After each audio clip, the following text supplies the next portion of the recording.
welcome back to another Computer Sluggish video. Have you subscribed to my YouTube channel yet? If not, be sure to click on the big red subscribe button and click on the bell to get notified when I upload a new video.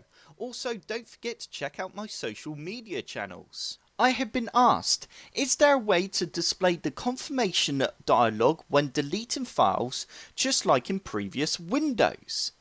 And the answer to that question is yes, there is. If I just create a file quickly now and delete that file, as you can see, it just deletes the file straight away with no dialog confirmation window.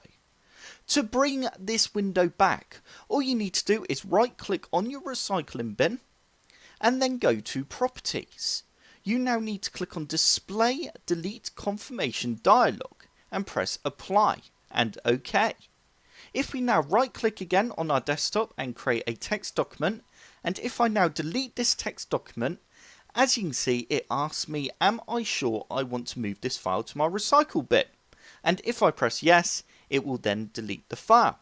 And that's how you bring back that window.